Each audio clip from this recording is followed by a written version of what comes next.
आज आपण पाहणार आहोत जे व्यक्ती खूप निराश हताश झालेले असतात आणि अगदी त्यांना जगण्याचा देखील कंटाळा आलेला असतो, अशा व्यक्तींचा किंवा थकवा येत असेल अशा व्यक्तींना आपण काय सजेशन देऊ शकतो याविषयी आज आपण बोलणार आहोत. पहिलं तर त्यांनी पॉझिटिव्ह राहणं फार गरजेचं आहे. पॉझिटिव्ह विचार करणं गरजेचं आहे. ते जे पण व्यवसाय करत असतील, बिझनेस करत असतील, त्यामध्ये त्यांना यश मिळालं आहे अशा पद्धतीने त्यांनी बोललं गेलं पाहिजे. आणि 31 दिवसांच्या आत किंवा सतत काही वर्ष असं केल्यानंतर त्यांना त्यामध्ये यश मिळू शकतं. आरोग्याच्या बाबतीत देखील त्यांना काही त्रास असतील, समस्या असेल, त्यामुळे ती जीवाला कंटाळले असतील, तर त्यांनी पॉझिटिव्ह बोलणं स्वतःविषयी, मी ठणठणीत बरा आहे, मी शक्तिशाली आत्मा आहे, लाईट वेट आहे आणि शांत आहे मी आत्मा, अशा पद्धतीचे स्वतःला आशीर्वाद देणं गरजेचं आहे. आणि मी आनंदी आहे, मी भरपूर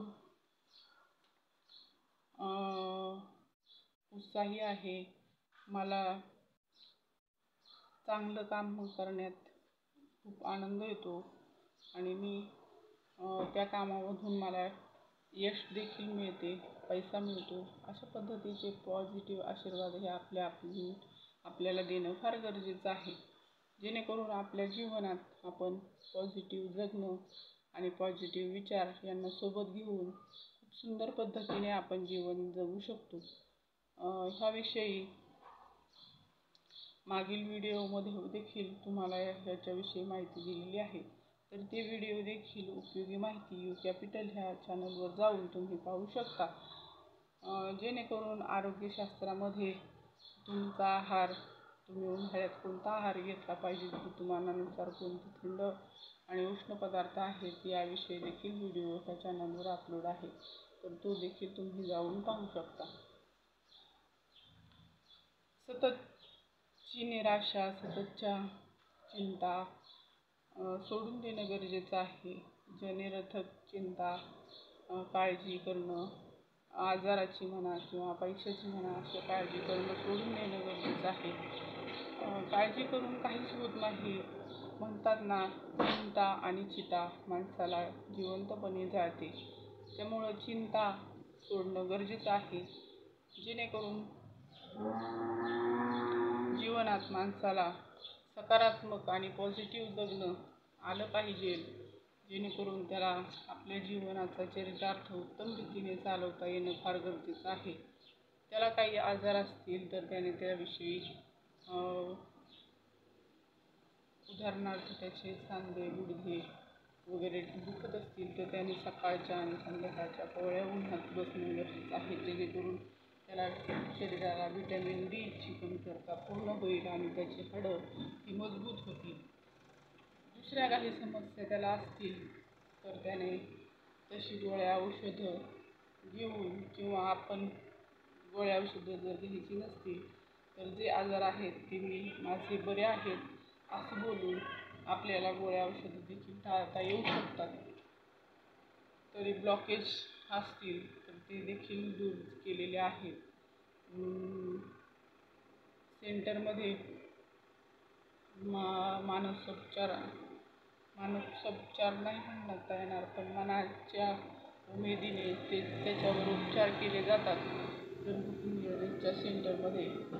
तसंच माउंट आबूमध्ये देखील त्यावर उपचार पॉझिटिव्ह पद्धतीने करून त्यावर उपाययोजना केल्या जातात. हे कशामुळे होतं शक्य, तर ते आहे मनाची ताकद आणि आपण आपल्याला आशीर्वाद देणं, ह्यामुळे हे शक्य होत आहे. तरी तुम्हाला किती जणांना याचा अनुभव आलेला आहे ते कमेंट करून नक्की कळवावं. आणि आत्तापर्यंत व्हिडिओवर असाल तर व्हिडिओला सबस्क्राईब करून बाजूचं घंटेचं बटन दाबून ऑलवर नक्की क्लिक करा, जेणेकरून पुढील येणाऱ्या नवनवीन व्हिडिओची माहिती ही तुम्हाला लगेचच मिळणार आहे.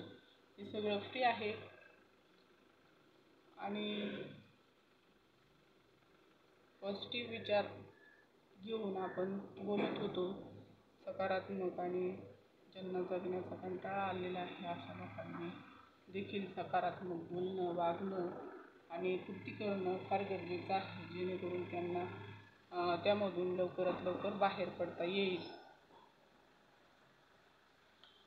दुःख धरून बसलं तर ते वाढतं आणि त्याला दूर करण्याचा प्रयत्न केला तर ते दूर देखील होतं. ते बोलण्यातून तुम्हाला कोणते BP, शुगर हे आजार असतील तर त्यांचे नॉर्मलची जी काय रेंज असेल ती तुम्ही त्यांना देऊन टाकणं गरजेचं आहे. उदाहरणार्थ, रक्त हे नॉर्मलला महिलांसाठी 12 ते 13 असतं. 15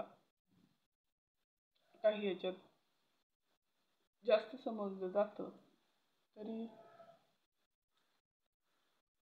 रक्त शरीरात जास्त झाल्यामुळे देखील थकवा येतो, तुम्हाला माहीत आहे का? आणि कमी झाल्यामुळे देखील शरीराला थकवा येतो. शरीर थकतं विचारांनी आणि कष्टाने थकतं असं आहे. त्या संदर्भात तुमचे काय विचार आहेत हे कमेंट करून नक्की कळवावं. थकणाऱ्या मनाला आणि शरीराला नवीन उमेद देण्यासाठी आपले विचार आणि वागणं पॉझिटिव्ह आणि सकारात्मक करणं फार गरजेचं आहे. जीवनात काळजी, चिंता यांना आपल्यापासून टेन्शन यांना आपल्यापासून दूर ठेवणं गरजेचं आहे, जेणेकरून आपण आरोग्य संपन्न आणि सुखी जीवन जगण्यामध्ये आपल्याला यश येईल.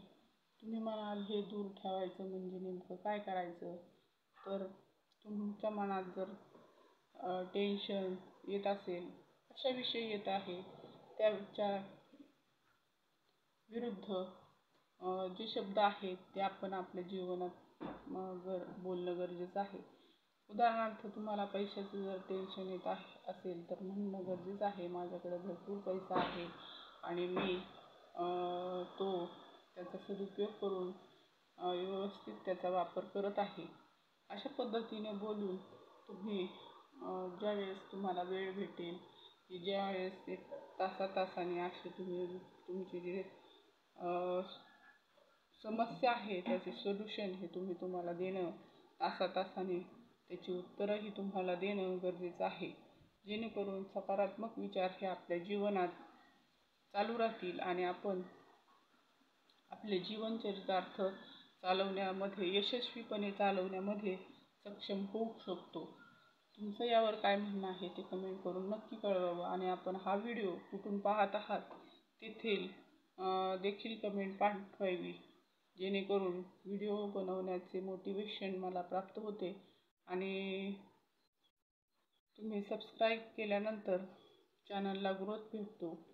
तरी तुम्ही व्हिडिओ पाहता सबस्क्राईब देखील करत जा, जेणेकरून चॅनलला ग्रोथ मिळण्यास त्याचा फायदा होईल.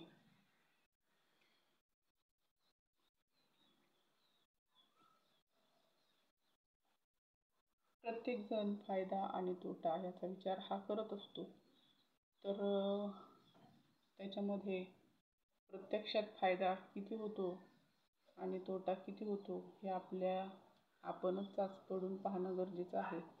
तोटा जरी होत असेल एखाद्या याच्यामध्ये तरी मला त्यामध्ये फायदा होत आहे अशा पद्धतीने आपण बोलणं फार गरजेचं आहे, जेणेकरून तोट्याचं रूपांतर हे फायद्यात होऊ शकतं आणि तुम्हाला त्यामध्ये यश देखील येऊ शकतं. पण हे देखील पाहणं गरजेचं आहे की तोटा काय कारणामुळे येत आहे, त्याच्या चुका देखील सुधारणं फार गरजेचं आहे. नुसतं म्हणून याचा काही उपयोग नाही, त्यावर पॉझिटिव्हपणे वर्क किंवा काम करणं देखील फार गरजेचं आहे.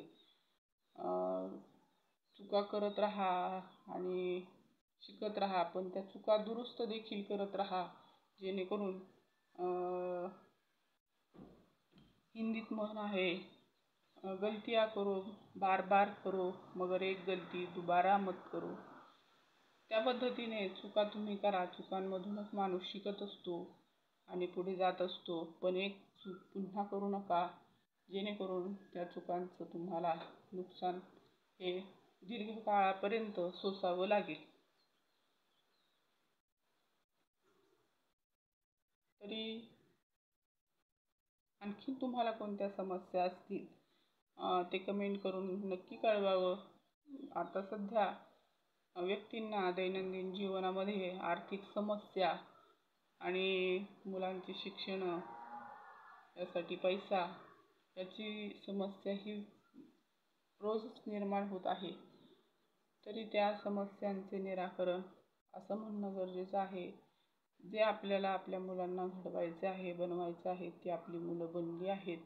अशा पद्धतीने आशीर्वाद आपण हे रोज देणं गरजेचं आहे आणि त्या दृष्टिकोनातून आर्थिक तयारी आणि प्रयत्न देखील करणं गरजेचं आहे.